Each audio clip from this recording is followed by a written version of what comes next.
তৈরি হয়ে গেল আমার বেগুন পোড়া দিয়ে বেগুন ভর্তা। আজকে আমি করব বেগুন ভর্তা, যেটা আমি করছি পুড়িয়ে। আমি বেগুনটাকে পুড়িয়ে বেগুন ভর্তা তৈরি করব। তা বেগুনটাকে আমি পোড়াতে বসিয়ে দিয়েছি। বেগুনটা পোড়া হোক, তারপর তোমাদেরকে আমি দেখাচ্ছি আমি এটা কিভাবে করছি। বেগুন ভর্তা তো অনেকেই খেয়েছো, তো বেগুন ভর্তা করতে যদি বেগুনটা যদি পুড়িয়ে করা যায়, তার স্বাদ কিন্তু পুরোপুরি অন্যরকম হয়। বেগুনটা পোড়ানো হয়ে গেছে, এবার আমি গ্যাসটা বন্ধ করে দেবো। এবার ঠান্ডা হলে আমি এটাকে ছাড়িয়ে নেব। ঠান্ডা হয়ে গেছে, এবার আমি এটাকে ছাড়িয়ে নেব। এবার টমেটোটাও ছাড়িয়ে নেব। এবার বেগুন আর টমেটোটা মেখে নিচ্ছি। গ্যাসে কড়াই বসিয়ে দিয়েছি।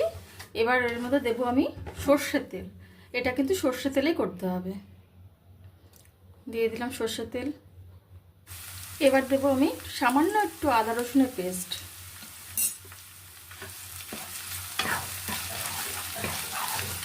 ভালো করে নিয়ে নিতে হবে যাতে আদা রসুনের কাঁচা গন্ধটা চলে যায়।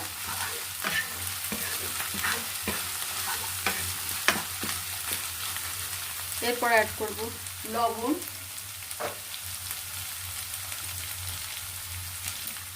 তারপর দেবো হচ্ছে হলুদ গুঁড়ো,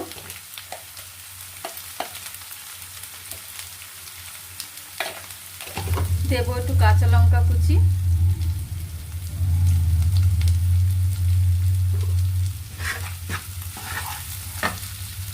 আর দেবো কালারের জন্য অল্প একটু কাশ্মীরি লঙ্কা।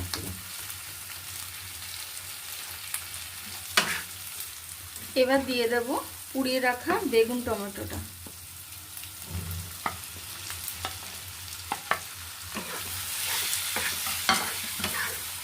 শীতকালের রাতে এরকম যদি একটা বেগুনের রেসিপি থাকে, তাহলে তো জমে যাবে রুটি খাওয়াটা, বরঞ্চ একটা রুটি বেশিই লাগবে খেতে।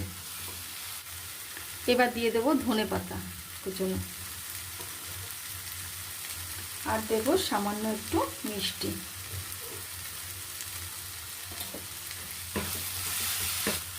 এবার দিয়ে দেবো সামান্য একটু ঘি। আমার তৈরি হয়ে গেল বেগুন পোড়া দিয়ে বেগুন ভর্তা। তৈরি হয়ে গেল আমার বেগুন পোড়া দিয়ে বেগুন ভর্তা। তাই রেসিপিটা তোমাদের কেমন লাগলো কমেন্ট বক্সে জানাতে কিন্তু ভুলো না।